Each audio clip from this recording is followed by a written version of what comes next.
Hey guys, welcome back to TechMan.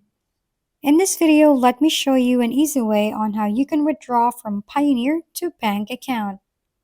Sign into your Payoneer account, which you can find on the upside right here, and sign in.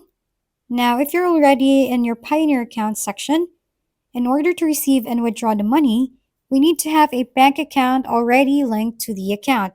So if you don't have one, you can go into the banks and cards section and go into add a bank account. And here, you're going to choose to add all the information, the bank country, the bank name, the account number, and the account type. Then choose personal and continue. Lastly, select your balance from the Pioneer account and receive that money into your bank account. Here, it's going to ask you for the amount to transfer. If you want to select the whole balance that you have in your payment account, just select each one of them and go on. That's it for this video. If we've been helpful, kindly give us a thumbs up and don't forget to hit the subscribe and bell button for more contents. For any questions and suggestions, comment down below.